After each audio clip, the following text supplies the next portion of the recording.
Check. Mic check. 1, 2. Yo, is this thing on or what?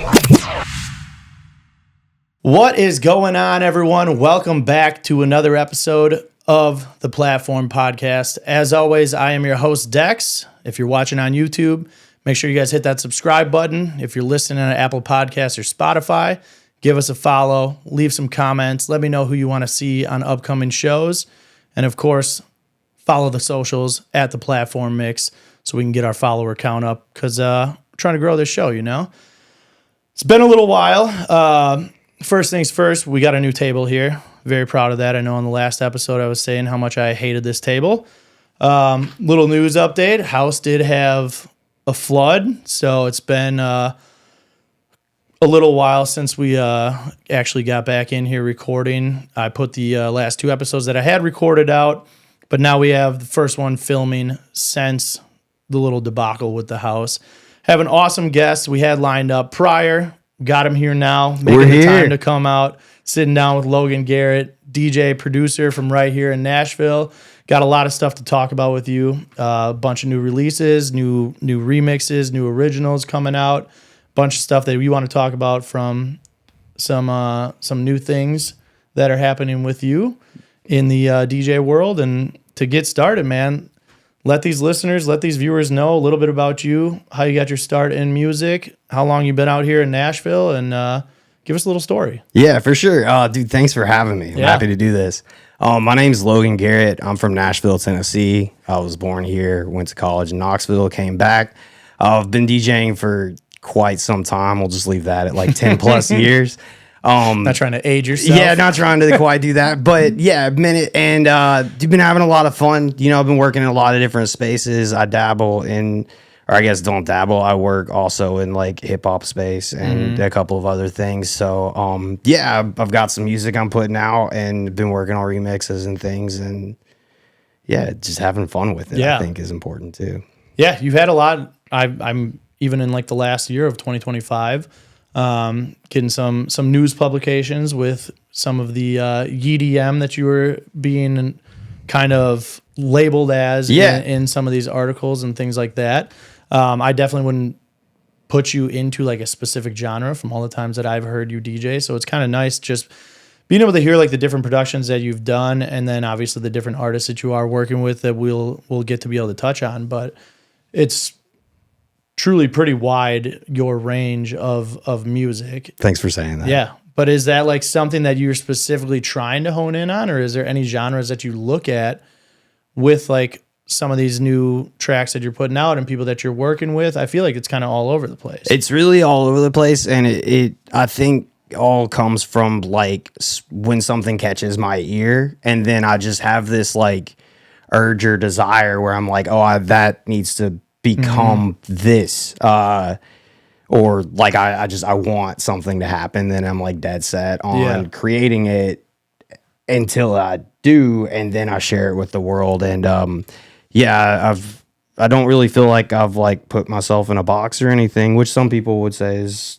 not the best route, but man, I mean, it's cool. You know, I don't really feel like there's a thing that I can't try or do at the moment. Yeah, I guess production wise and like DJing wise and having brand and alignment with your brand and all that kind of stuff, you could see where some people look at it that way. But then it's like, I also look at artists like a Diplo who is able to dabble into so many different genres. And obviously as a producer too, I just feel like that just gives you more and more practice to be better at your craft when you're not just stuck on one thing and making one sound the whole time, where it's like, if you can go and make a country remix, and then you can go and make an original in hip hop, and you can go do something in the Latin realm. Like there's a lot more just diversity to you and your portfolio. Yeah. I think a lot of that came from playing so many open format sets too, where I mean, you know, with open format, you said everything, and you know, I really didn't get in a box. Like I've got some D&B out too, or noting. So yeah. So what do you all got coming up? Like what's the new music that you have? What's the creative approach that you're taking now moving forward? What do we got to be on the lookout for? I have March 13th, I have a record coming out called Morning Just Might. It features Clever, who's really dope. It's like it's a little bit stronger it's a house record, I think, but it it leans in this like rock space, dare I call it country and make somebody mad. It's really interesting. And here I want to show this. I made these matchbooks to promote it.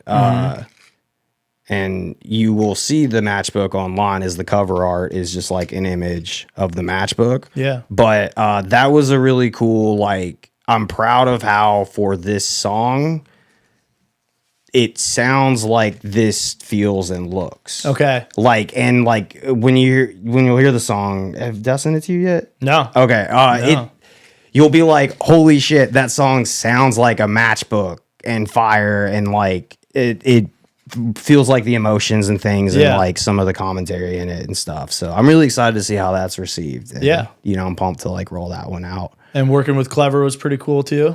Yeah, I mean, I don't really know Clever. That was a like shoot my shot, hit him up online, he hit me back, we worked it out kind of situation. So it's really like for most of my working relationships, it's flip a coin on that. Like a lot of stuff does come from like meeting people in person and those things. But man, I send off 10 plus Instagram messages a week. Like if you're a Nashville artist and you're popping, check your DMs. I'd probably hit you up. Sitting in the request right now. I'm trying. And if I haven't, hit me up. It's hard to get artists to do this stuff. And I don't quite understand why, but we're making it happen.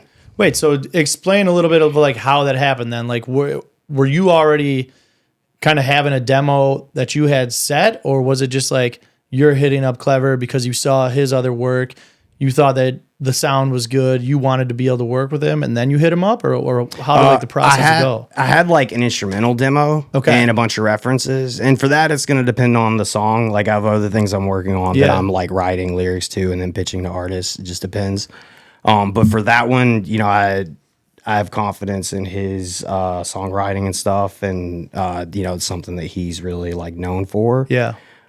So I had an instrumental that I just felt like was exactly right for him, and I mean I probably sent him 4 or 5 messages before he got back to me. And is everything all just produced by you, and then he did all of the songwriting for it now?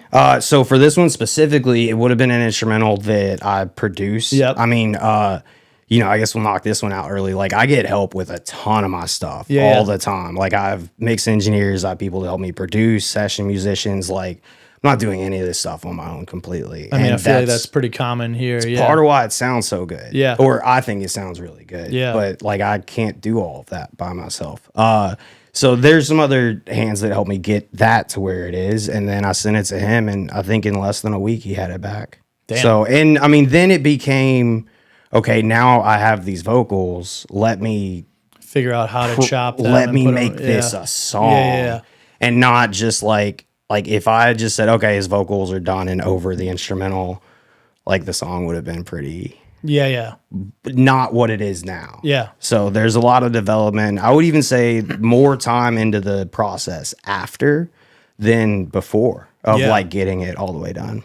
How much creative control do you have in like a situation like that? I would say 100%. Okay. Or, I mean, there's like the understanding, I think, with him, and like we have an agreement that like, I have to like respect him creatively. And like, do that. But I don't know if I could have just written something and sent it to him. We didn't have that conversation. But, when it comes to like the post-production stuff, I mean, he approves it. But, I mean, with most of these artists, they tend to just let me go and lead the way. And I mean, they'll speak up if, something feels off for them. But, I think everyone tends to agree like, oh, this final product's pretty cool. Yeah. So I'm happy with it. That's awesome. Yeah. So March 13th, that's coming out. This is going to drop before that. So you'll be good on there. I think this will come out next week, Wednesday. So, yeah. So that's awesome. We'll be all on the lookout for that. So when you're dropping all this newer stuff that you're doing, I'm assuming since this one is with Clever, is it going like through his label and everything? Or is this I'm putting this out on my label, which is called Background Energy. Okay. It's your own label? Yeah. So I mean, it's that it. Yeah. It's really I just had to type something in at the.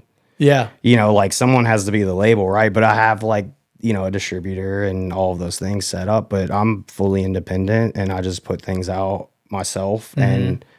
I mean, I'm open to those conversations with labels and things, but I really come from the hip hop space working with Starlito and Don Tripp, where we did things so independently. Yeah. So I've really like taken that model and, learned to utilize it for myself. Yeah. So, Yeah. I didn't know if any of your stuff has been like pushed or pitched to be like official remixes on labels or anything like that, or if it's all just been independent so far. The remix stuff gets a little complicated. Yeah. So that's definitely a different, those are more partnerships and things. And, yeah, I have one that I probably won't come out on my label if it comes out, but I can't talk about it. Okay. So that's where that's at. Yeah. Which is a good thing. That's an awesome thing. Yeah. Right. So, but we'll see. You never know with that stuff. That's an original or remix? It would or be a what? remix. Okay. Yeah. So then if you're getting, that's always good news then. If you can get an official remix and have it put out by an artist, it's huge. Yeah, we'll see. Yeah, that would be awesome. And I mean, I've done a couple of those and, had some like, there's conversations and stuff, but. Yeah. So you got stuff coming up with Starlito as well and Skis? Yeah. So there's a song that comes out March 6th. Okay. So the Friday. So you got a lot early March. Yeah, a lot going on. So March 6th, there's a song coming out. It's called Walk Away. It's Starlito and Band Play featuring Skis. And it's a record that I co-wrote with, let me shout out the homies, Grady Block, Jamie McLaughlin, Starlito, Band Play, and Will Keating. I'd worked on a Marshmello record with some of those guys that we'll touch on. And Starlito has this project that I've been working with him on in a couple different ways. Yeah. And I co-wrote and co-produced this record that I'm really excited about, and then Skis ended up on it. And That's awesome. It's gonna be a really cool record. It's a single to lead into Starlito's album that comes out March 13th. Okay. So yeah, I'm excited about all that, and that keeps me busy too. Yeah.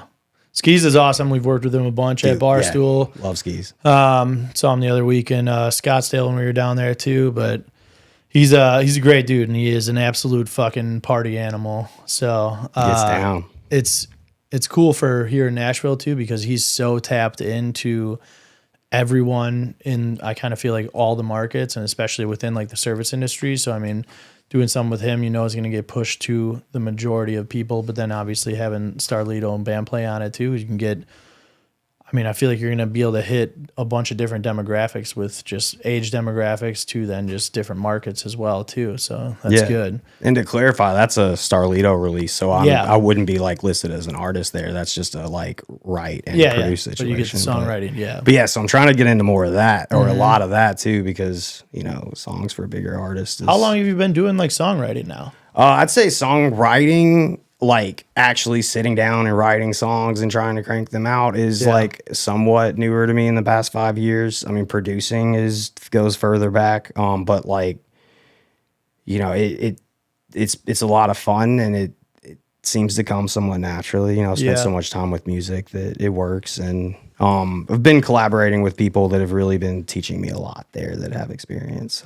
So what are they like teaching you as far as songwriting goes? Because I always thought that this was like a very, very strange topic when I was at Belmont. Yeah. Because they literally had songwriting classes. And I'm like, how do you teach someone to write a song? Like, you either have the creativity or you don't. But they literally have structures of how to write songs for different genres and radio versus synced songs and all this kind of different stuff. And it's just crazy to me because I'm like, you just write it.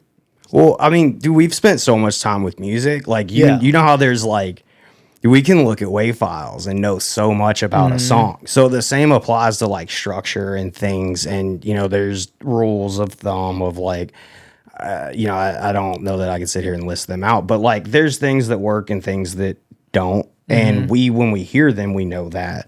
So I found that in these rooms, I follow my ear and give feedback that way of like, if I've spent this much time listening to music and staring and watching people react to it, then like when I hear something go one way and it should go another or something, like that, it can really shift things. And then, it's words. So to me, songwriting a lot of times is about chasing emotion and getting, capturing and like translating that to a person. So like a funny song that I kind of remixed recently was, Kid Rock and Sheryl Crow's Picture, which is a song that like every time I hear it, I want to cry. Like it's so good. And when I kind of add some layers to like remixing it, I still felt like I was able to capture a lot of that emotion. But that's to say, like, man, if I can write a song that like translates emotionally like that one does, or tons of others that I just can't think of right this second, like, that'd be awesome. So, yeah. cool. I mean, if you can get people to react the same way as like you are and in your thinking in your mind when you hear that song, I feel like that's everything that you're looking for. Right. And there's so many songs that just like as soon as you hear them, you're just automatically like, damn, this is good. And makes you feel something. Yeah. And that's what you're looking for. So that's awesome. You touched a little bit about Marshmello. Yeah. What do you got going on with that? Marshmello's most recent country single, Better Man Than Me, with Hudson Westbrook. I co-wrote that song with Grady Block, Jamie McLaughlin, and Starlito. Yeah. There's other people that produced and worked on it and wrote on it as well, but that was the initial, I guess, writing session there. And man, so proud of that. Like, it's so cool to have that out and have that credit and like be able to, you know, leverage that to enter other rooms and just kind of like show people like, hey, this is real. Like, you know, he's one of the top 50th most popular artists in the world across all genres. So Hudson Westbrook's coming up too, man. Dude, I feel like he's shout out to Hudson, man. And I think he did a great job with the record. I think it's a really cool, like, you know, crossover thing. And, you know, being a part of that really felt like the stars aligned kind of thing. Like, you can't make that up, like with all the other things that I've been doing that we'll touch on a little bit. Like, to add that to the fold is just so cool. Yeah.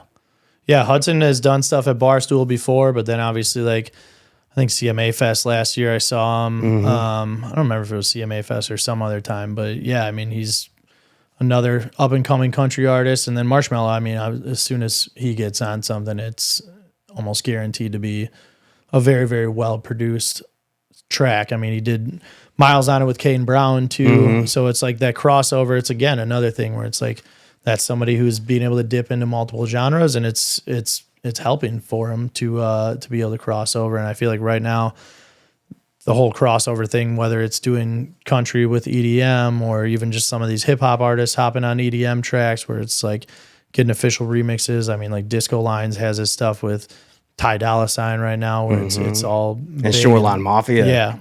Yeah. So there's a lot. As far as like marketing, I mean, I know we touched on you being independent.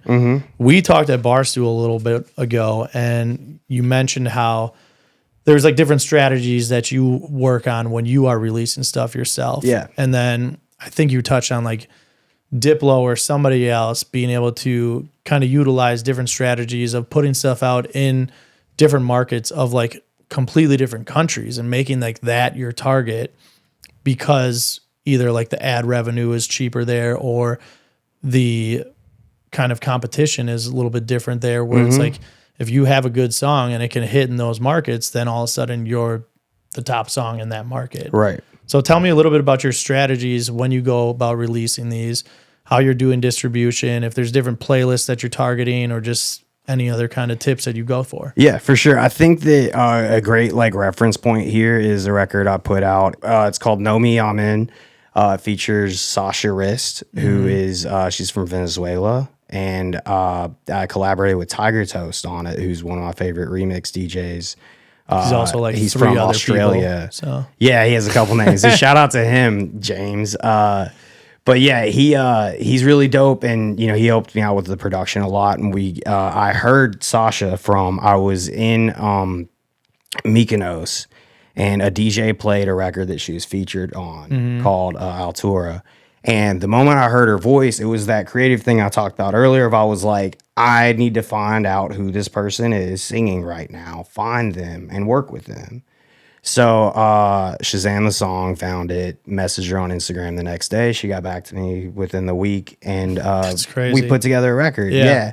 And I, you know, from marketing and things before, I'd seen where, you know, some of these sources, whether it be like influencers or, you know, whatever tools are out there, it's, you know, unlimited. You know, I saw some success in like pushing to Mexico City and some Latin American countries, and just seeing that, like, okay, I don't have to post about this song because this song may not be the exact right thing for the people that already follow me. Yeah. But I can push this in other ways to people that have no idea who I am, that may love this song and be in other places of the world. And like, you know, I need to do more of it and be more consistent to really take it home. But like, you know, growing like a global fan base has become a priority of me, and marketing to also the English speaking places like Canada, Australia, and the parts of Europe, you know, where America is, to me, kind of the center of the world with entertainment. But like, I want my music to be a massive export. Like, I want people to fly to Nashville to come and see me play here. Yeah. And I think that like tackling an international audience is a cool way to do it. Like, it's not the answer for everything. Like, I need to continue to diversify and, you know, hit a bunch of different audiences. But it's been a really like fun thing for me to tackle, and I've been learning a lot of Spanish that way too. So, Catching up on your Duolingo every day, dude. They have music theory too on there. Really? Yeah, I'm only on like 90-day streak or something, but get on it. Yeah, That's awesome. Yeah, that's crazy. I mean, even just the connection of how you just reach out to somebody and then start working on something for this, but then diving deeper into it, that's always the kind of stuff that I'm just a music nerd about, just from music business side of things, of the strategies and stuff of releases and rolling out new songs and just how you're going to attack promotion and everything for them, and just touching on like you just being like, hey, I don't necessarily need to promote this here because that's not what people are going to be necessarily looking for here. Right. But in Venezuela, where she's from, or some of those other Latin American cities, like it could be a target plot where like shout out to Luna. someone's outside the door. But yeah, some of those other cities in Latin America where it could be like a massive targeted song and then end up blowing up is huge to have. Yeah, So like it's the awesome. song's doing the best in Brazil. So Nice. That's Okay. cool. Yeah. Yeah. So you look at that pretty frequently then after you post it, of like checking the stats of where the listens are coming from, all that kind of stuff? I'll give it a few days, and then I also like I'll look at the, you know, the tools that are available out there, and they can be like country specific and things, or, you know, when I see something kind of bubbling up in a market, I might, really simple example is going to be meta ads. Like, I can just Target them how you go want. there. Yeah. And And it's, I think that there's something to that for sure. so what's the process like of working with all these different people, of like reaching out? I know you kind of touched on it before about just sending out DMs and stuff, but Tiger Toast is a super prominent DJ producer. I mean, from having kind of multiple aliases, you have all of his edits and remixes. I know I have edits and remixes from him as Tiger Toast, as Zillionaire, as Dollar Bear. Him being from Australia, Sasha being from Venezuela. What was it like in the creation process of this, of like sending stuff back and forth to each other, language barriers between like yourself and then Sasha in Venezuela? Or she's based in LA now, so Okay, but okay. still, yeah. But then what's the process nonetheless, like sending stuff back and forth? Are you guys just sending project files back and forth and then she's adding stuff to them? Or? Yeah, so like with Tiger Toast, I'd say he and I just like developed a friendship online from like, you know, I would be playing one of his edits out and it would go so well that I post a video and tag him, and, you know, we just kind of started talking and, you know, sharing edits and things. And he had sent me some whips of, you know, some like demo type stuff, and we went back and forth on a couple of them. So I have a few more stashed ready to go, but we went back and forth on a few, and you know, both edit them and stuff. He did start that one for sure, and then once we got it to a place where, you know, we're ready for it, send it to her. And she did a bunch of vocal takes and, you know, probably a lot of vocals. Yeah. And, you know, I'd say that I hone in on that, like, post that. So, like, vocals are definitely a specialty of mine, and producing around them and, you know, making that feel really good. So then he and I went back and forth on finishing that record and then rolling it out. And then, you know, I kind of take the lead on a lot of the marketing stuff. And I mean, I'm happy to do that. That's one of the places that I feel like I thrive. Yeah. So That's Yeah. awesome. Yeah. I was just wondering that where it's like, are you guys sitting on like a video conference and just opening up the screen share and just going through the shit, or is it just kind of sending back and forth? No, it's more just a send back and forth thing at the moment. And I mean, it's relative. Like I've had that, and I've worked in person with people too. But I Just mean, with him depends on being the in case. Australia, yeah, I did go to Yeah. Vegas and meet him. That was cool. A Yeah. bunch of other DJs, but we didn't like work on anything in person. So Yeah. I know you got another upcoming collab with Cap G. yeah. So just- are you familiar? Yeah. Okay. But it's like, I mean, this is kind of what I was talking about, where it's just like you're just Yeah. able to dip all over the place here. Well, and that So, was one of those, like, I've liked Cap G for a long time. I think Yeah. he's a cool artist, and I follow him online, and I saw he posted that he was like open to doing features. okay. Oh, that's how you ended up. Yeah, like for money, of course. But, Yeah. I mean, that's that's anything in this, and that's like when I think one of the points is like, what are artists not doing? Like people are afraid to spend money. Yeah. So I just like hit up Cap G and send him a song, and he sends back a bunch of vocals, and I've turned that into the song that I want it to be. Yeah. And still figuring out when I'm gonna put that out exactly. But it's a really cool record. It's like a house record that's very like poppy, and it has this like fun energy, and he did his thing on that. That's awesome. So what are you like, I mean, I guess with everything being kind of so different genre wise, in the future, are you looking to do any sort of like EP or album or anything like that? Or is it all just kind of like singles right now because you're working with such a diverse crowd of artists? We'll see. Yeah. Yeah, I mean, I have some like unfinished records, of course. Yeah. And things, so I could see like the stars aligning and putting something together, but I don't have like an album or anything on the horizon at the moment. So, I found that the singles work well for me. Yeah. With marketing and things. So, yeah, we'll see. Yeah. Like, it's not to say no to it. Like, I would love to drop like a 20-track album, but I would love to think that people were going to get past track 5 with their attention spans too. So I just think it's crazy because you're so like the range is there where it's like you're working with Latin artists and you're working with hip hop artists and then you're doing all this. So it's like if you did have an album, it would trying be to, like- interesting, Yeah. right? Yeah. And that, I think it's about it'd be like Now Music, Logan Garrett. right. I think it's about doing it right to where like it feels cohesive and Yeah. it feels like me. And yeah, I think it'll just take me some time to get there. Yeah.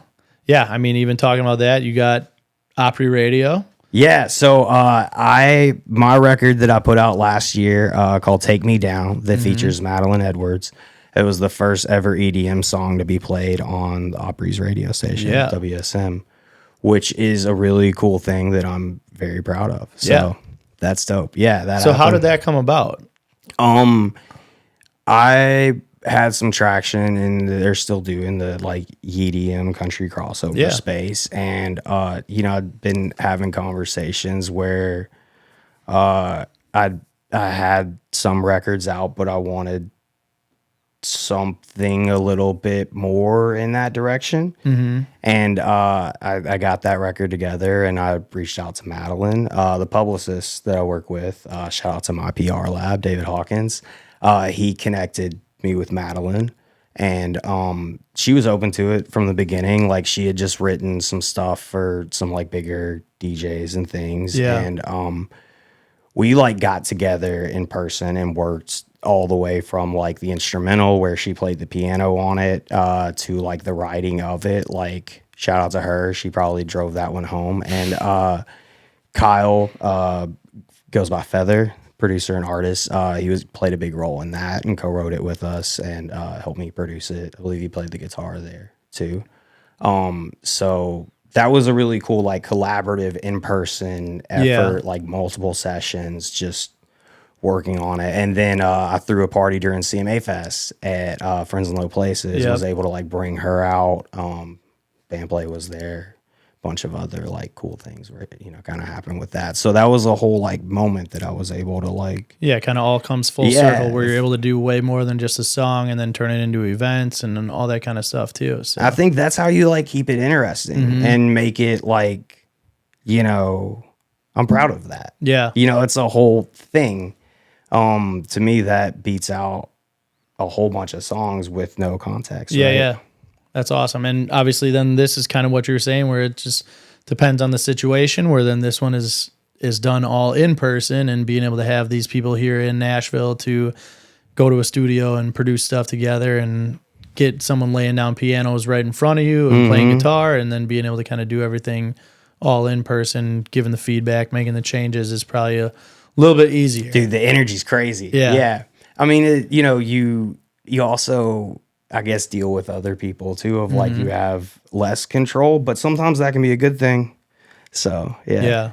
Outside of kind of the production realm of things, you also have some other bigger news too, where in the sports world, Oh, yeah. you're going to be taking over as the in-game DJ for Nashville Soccer Club. Yeah, I'm doing the in-stadium stuff. That's awesome. For a bunch of the games this season. Yeah. Most of them. So it's a really cool experience and feeling for sure. You know, like a stadium is just a whole different thing. That stadium is fucking awesome too. It's I so think it's one of massive, like the cooler stadiums that I've been to. I mean, it looks, obviously it's pretty brand new, so it just looks awesome, but the setup and everything in there, the food is good in there. It's very easy to kind of like navigate and get around inside the stadium. And got some pretty good fans for being a newer MLS team. So it's cool. Yeah, I did the first match of the season last week. Yeah, I was going to say they just started. Yeah, and they won, so that was really cool. Nice. And So you're 1-0. Yeah. And it feels really good. Like, it's really cool to see, like, you know, I've been around the team for pretty much since they came to Nashville, you know, DJing on and off. And it's been really cool to see that, like, develop here and become a whole thing. And I know they're bringing some, like, Olympic stuff to that stadium, too, coming up. So, dude, like, Nashville's just growing. That's just such a big indicator of it. And, you know, I think that's one of those places where being so open format and doing so many genres has really like helped me hone in on doing a good job or trying to make everyone in that audience happy to a degree. Yeah. You know, as best I can. Yeah. I mean, MLS in general, I feel like is growing, and I feel like they're doing a lot. Like, obviously NFL does stuff and some of these other sports leagues do stuff with DJs, but I feel like NFL and like MLS is where I've been seeing it more, where it's like they had Chris Lake do NFL, and then A-Craze just did LA Galaxy, I'm pretty sure. I saw that. Yeah, that was cool. So, and I know last year, like, we've had other people come out and do performances, and maybe that's just more apparent here in Nashville just because of the Music City kind of moniker that we have to live by, where it's like you got to have different bands playing and DJs and doing all that kind of stuff. But it's just cool to see, and cool to see them like put on a lot of different entertainers outside of the athletes on the field too, and give the viewers a little bit more to watch during the game than just the soccer. Yeah, that spotlight's incredible. And I think that's one of the things that they really do right, is like they really promote us, and they're rotating lots of different artists and things through there. And I think it's great for, you know, I guess interacting with the city's culture. Yeah. Yeah. I got put on with Nashville SC, I think last year or 2 seasons ago. I don't even remember, but because of you. Let's go. So it's awesome. Thank you for that. I know we've talked about it before, but you were the one that kind of gave me the layup to get in there. So dude, it's happy always to do awesome. Yeah. I know I'll be back there again this year, just doing a lot of the pregame stuff and just different parties and stuff that they do outside, whether it's in the kind of concourse or outside area where they do a lot of different events and brand collaborations and activations. But it's always really cool, and they take very good care of the DJs and pay well for a sports league, which is always like pretty shocking to me. So they Shout out to the Nashville Soccer Club. Like, I've done stuff for NBA teams and NHL, and it's like, damn, like, you guys are making all this money. And shout out to the Titans. Are you doing stuff with the Titans now too? I've done some of their like private stuff. Yeah. You know, and they're like I guess like brand activation stuff. Yeah. And they're awesome. That new stadium's gonna be fucking sick too. Let's go. And I feel like that's gonna open up a bunch of opportunities Same too. thing. Yeah, because there's gonna be the whole district around there, so then more bars and more entertainment. So I feel like if you get looped in with the right people now and doing private events and stuff for them, like it's all just going to lead to more opportunities in the future for sure. So talking about the sports thing, let's talk about how you program for these games versus programming for bars and nightclub sets, and then for more artist sets too. It's similar to how I program for like if I'm doing game sound too, you know. But it's open. It's very open format. You know, it's family friendly for sure.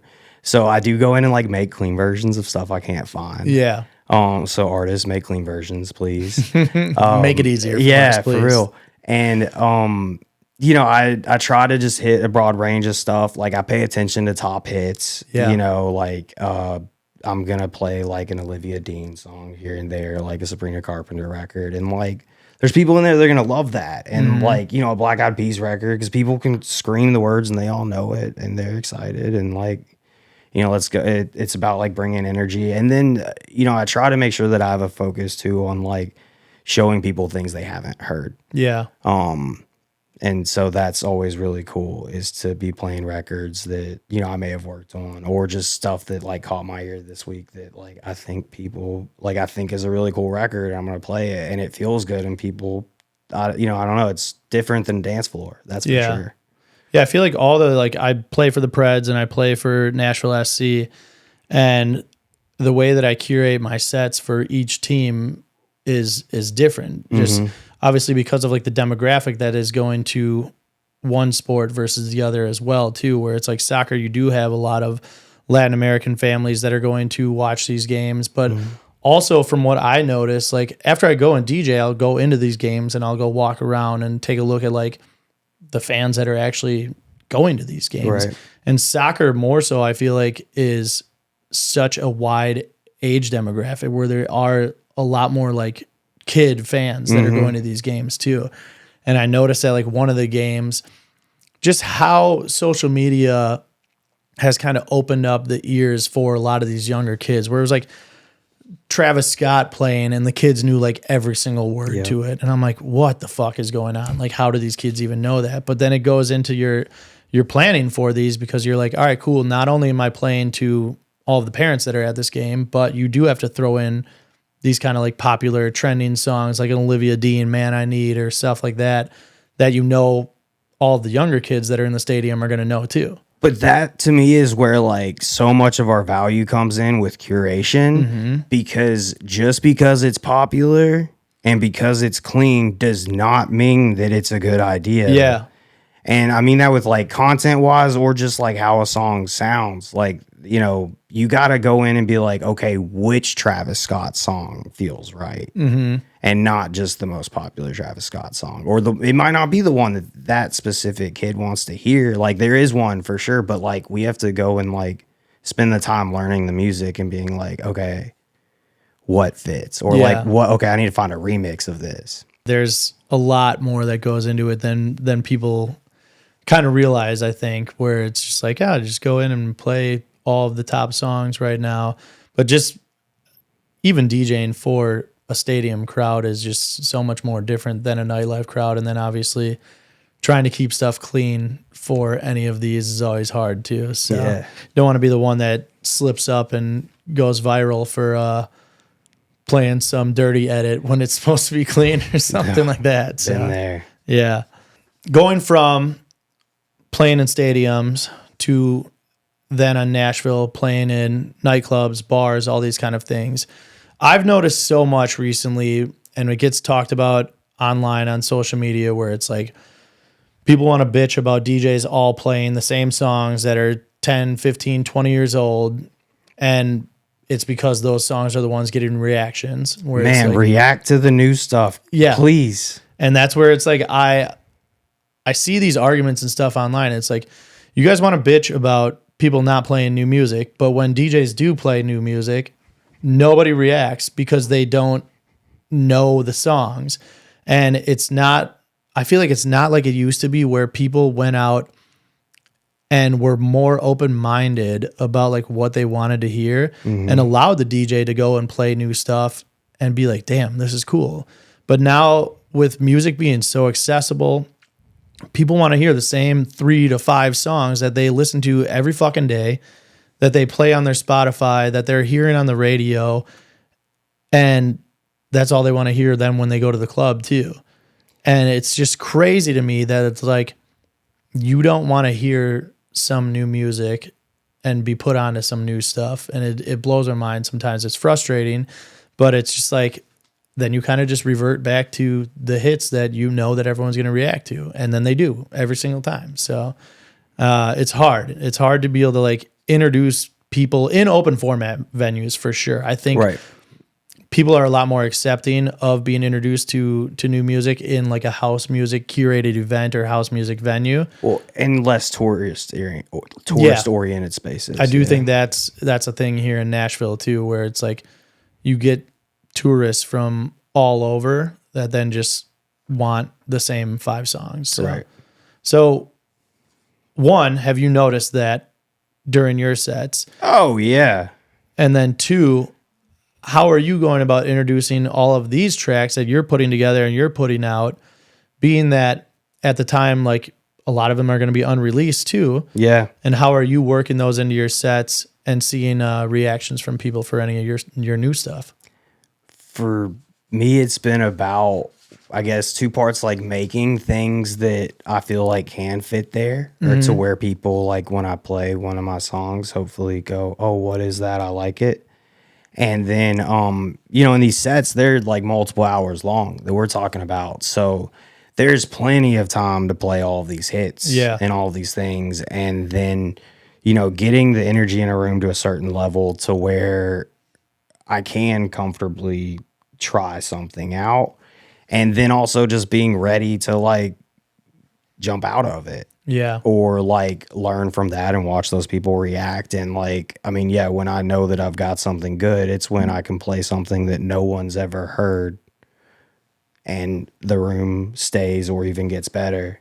And that's a huge part of making a record. I think for me, like I play records out a lot before they even like come out, because I'm still like deciding those things. Yeah. I mean, I don't always have full control over it either, but yeah. And then, yeah, man, it's just like that definitely exists. And I do think that people want to hear new stuff. Like, people don't complain for no reason. And like, when people are partying and stuff, like they just get excited about like familiarity too. Yeah. So to me, it's just about like working those things together. And that's where I think at least I try to make people happy as best I can by being like, okay, here's the thing here's the thing you don't know, but that I think is super cool. And then here's the thing again. And like just playing with the room of like, okay, how far can I go? And there's crowds and nights that they'll let me take them as far away from mainstream or whatever as like, and if they're staying and rocking with it, then let's go. Yeah. But that doesn't happen all the time. Yeah. So I don't know. I mean, when we're doing open format spaces in Nashville where there's not a cover or something, like the people gotta want to stay too. Yeah. We gotta make the bar money. Yeah. And then it just goes to you having to play sometimes some stuff that you don't necessarily like or that you've heard 1,000 times because the people in the bar are going to like it and stay and spend money and run it. It is what it is. I'm still playing music for a living, man. Yeah. I love it. I still like those songs. Still love, yeah. Like, I mean, I could listen to Clarity 1,000 times and it'll never get old to me. Right. Yeah. Like, I mean, there's a couple that I'm like, but that's like a strength in like finding other records and just digging more is like, okay, can I like skip that one today? Like, can I not play No Hands tonight and it be okay? Like, yeah, it's cool. I haven't played it in probably months. Like, it's all right. But banging record will set the room on fire every time. Yeah. Every single time. Dude, it's crazy. 2026 now, you talked about, obviously, all these upcoming records that you have. But in 2026, who are you setting goals that you want to work with? Let's see. Dude, I've talked to Colt Graves a little bit. Colt, I'm putting you on the podcast now, so we gotta do it. I really want him on a house record. Okay. I think he has the right like sound for the thing that I've been trying to do for a while. And he hasn't done any yet. No, we've just kind of having conversations. Yeah. He's wrapping up an album. Like I think we can get there for sure. And then, man, I don't like, you know, my ears are open. Like, you know, I reached out to people when they catch my ear, and we'll see. Like, there's nothing too specific. Yeah. At the moment, that I'm like dying to, you know. I mean, there's lots and lots of artists I'd love to work with and name, but like. Specifically right now, Cold Grave's at the top of the list. I guess so. Huh? Yeah. Damn, I didn't really like he came out right away. So yeah, well, I mean, we've been back and forth, but I just want Yeah. to throw it on the podcast and make him, you know, hey, bro, we gotta make it happen. Yeah. So yeah, I guess after that one, we'll figure the rest out. But So for people like that, where it's like, if you've been talking to them, do you kind of already start to build an idea in your head of the track that you want? so I have a track in my head, or have had for Yeah. quite some time. It's like a house track, and it's, I guess, yeah, I can just leave it at that. That's hard to describe, but I've had a track in my head, and I've been in, like, I guess, searching for the right vocal, like, person to do that. I don't know what the word, I don't have it written, like, words wise, at the moment, but I was walking out of a gig at Friends in Low Places, and they were doing a changeover on the first floor, and I Shazammed a song on my phone that was playing because I was like, "Who is this?" And same story as earlier. Yeah. I'm like, "Okay, cool, this guy." So then I go listen to his stuff. I send him a message. He gets back to me, like, and you know, still working on that or trying to get there, but like. So went back. I have now like an instrumental or 2 or 3 that I really feel like a fit, but there's one that I'm like, this is it. Yeah. So, but I haven't actually sent that one to him yet. So it's just, it takes time and stuff, and you know, but I think I have like it could be a really cool thing. Yeah. But that's how it keeps happening. Yeah. It Yeah. just You just stay busy. well, dude, it's just like, I feel like I just hear something, right? And then I'm like, oh, I have an idea. Yeah. And then I'm like, okay, I can't rest until that idea is complete. Yeah. And then it happened. And there's like so many speed bumps and hurdles and like things, and it explodes 100 times, and the artist has to change and the song has to change. And then you can't get it cleared. And then you gotta like, but it's worth it because it feels so creatively fulfilling to like get that stuff out. Yeah, I mean, that's what I was going to say is like creative wise, I feel like that's the way to be, where you're just kind of always staying motivated, but then also always listening to new things too. And then in your head, you just are able to just click and put it to something right away where it's like, ooh, I already have an idea for that. So it's cool to see and just kind of see where your ideas are going to take you with working with all these different artists too. Yeah. So it's pretty neat. I mean, aside from the production side of things, we got some events coming up, DJ. Oh, let's go. We're doing one together. Yeah. A couple weeks here, March 8th, we're doing a opera ski party at Barstool, which will be awesome. Sunday night. Yeah. And we did it last year. It was a really cool event. We do it upstairs on the patio. Fingers crossed the weather's going to hold up and be nice for us. It's starting to warm up, so we'll see how it goes. But myself, you, Nesh, David Paul, and then we also did just add another guest on today. Oh, who's doing it? Crespo's there the night go. before, and he hit me up. He's like, yo, I want to jump on this ski party. I'm like, bet, let's do it. So we got another person jumping on, so it should be a little full run of DJs all being able to kind of hang out and party, and good theme for it. People all come dressed up. We had a snow machine, everything last year.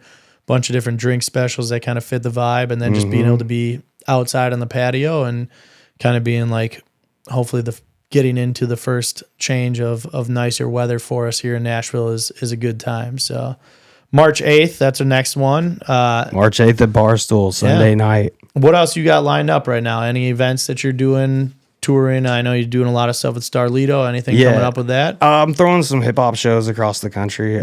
We don't have anything in Nashville right this moment, but we'll see. And then, I mean, like DJ gig wise, like, I mean, I'm around Nashville. You know, there's not a lot right this moment. It's winter. Slow season. Yeah, in slow Nashville. season. Yeah. So we're chilling. Yeah. Like we're working on making music right now, but there's no shortage of open format stuff floating around here. I know last year you were doing a bunch of different like college parties and stuff too. Yeah. Is that something that you're still doing like this year, or just being too busy with a lot of the other artist stuff, or what? Yeah, I'd say the artist stuff is kind of taking priority over that. Like the travel time on that was, not like, man, I had a really fun run over the past good bit doing like a lot of the colleges in the Southeast. And like, I'm sure I'll go back at times, doing those shows. But man, that's exhausting because I was doing like the production and everything. Like the full on like load up like a van full of equipment and go and do a show and like, damn. No. Yeah, I figured you were just showing up and DJing, but yeah. I mean, sometimes. Yeah, those were sweet. I'll go back and do those. Let's go. The easy ones. We'll do those. Yeah. Let's go. Yeah. Yeah. Well, yeah. Let's get to these last couple things here. One thing I've been doing every week, putting a platform playlist together. So all these guests on the show. Just getting top 3 songs, man. What you guys are listening to right now, it could be your favorite song that you're listening to in the car. It can be something that you're playing out, you're loving in the club. Yeah, it could be something that you're playing out, you're loving to play in the club. Some you listen to at the gym. It could be any kind of format. It doesn't necessarily just have to be like, hey, these are the tracks that I'm playing DJing. Just what are your 3 top songs right now? All right, 3 songs right now. Number 1 is V Will's Falling Slowly. Mm-hmm. I met him at the event the Writers Round. Yeah, that was such a cool event. Yeah. I should do more of those. So shout out to V Will's. He was really cool. The second one is gonna be I picked my own stuff for these next 2. Marshmello and Hudson Westbrook's Better Man Than Me. Super proud to have worked on that record. And then the third one is gonna be Starlito and Band Play Walk Away featuring Skis. Mm-hmm. So really pumped to have been a part of that record as well. And that one comes out when? March 6th. Okay, March 6th. The one with Marshmello and Hudson is out already. Mm-hmm. So we'll be able to throw that one on there then too. Cool. Wait, so you did a remix for the Marshmello and Hudson one, but it's not out yet? Oh, yeah. Well, no one's heard it yet. Okay. So that doesn't... Well, like, it's not... I've just remixed the song on my own free will at the moment, and just to make it a little bit more I haven't club shared it with anyone or anything. Yeah. So I would love to push that forward too, but I had it's still sometimes these things really take a lot of time to get them all the way right. So I've got some really cool versions of it, but I play the remix that I made out sometimes. Yeah, but I've kind of landed more of that way with remixes too, of that I kind of just make them and then I play them, and they don't have to go on SoundCloud and stuff. Yeah, or some of them don't ever make it there, but like I saw that with some of my other ones where it was really cool to have a remix or a couple that lots of people played. But then when I play it, everyone else already played it. Yeah. So then it doesn't do the same thing as when I'm the only person that has it. Yeah, yeah. I don't know the answer there. That's really it's keeping tough. the VIP edits, man. There's so many tracks where it's like Chris Lorenzo just had this VIP of Appetite, and he played it, and it's like one that only he has. He never put out, but it's fucking sick. But that's the kind of thing where it's like everyone has the regular version or like the remixes that are out by other people, but he's just got this one that he keeps in the vault, and it's just him that plays it at his shows. So it's like that's the only time that you're going to hear it too. That's cool. Which is cool. Yeah. So I guess I'll probably lean into some more of that too. So like if you want to hear it, you got to come to one of the shows. It's huge. Yeah. Love that. Lastly, something we do every show, you got to put somebody on a platform. So this can be your favorite brand. It could be another DJ, producer, artist. It can be a favorite food spot. Doesn't matter. Just anyone that you think deserves a little spotlight. Go out to these viewers, these listeners. They need to go check them out. Put them on a platform.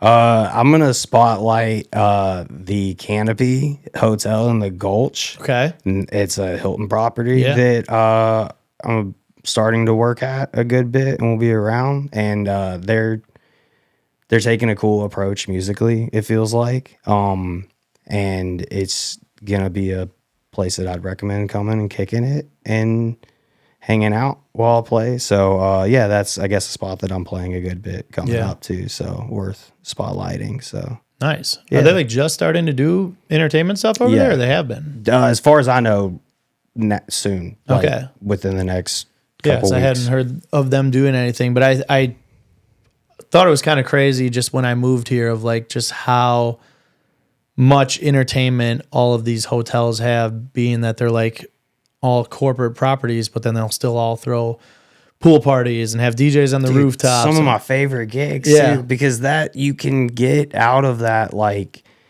playing the same music all the time. Mm-hmm. Like, I'm gonna try really hard to not play Broadway hits. Yeah. There, I'm gonna play like, we'll see. We'll you know, curate it to a but yeah, vibe but that I'm you- gonna yeah. curate it Yeah. and see how that goes. So, you know, I mean, we'll see how that plays out too. But yeah, I'm excited to start working there. So, Yeah. or spotlighting. Cool. That's awesome. I've stayed at their hotel in Scottsdale, not the one out here, but they're nice hotels. So. Yeah, Man, anything else you got before we sign off here?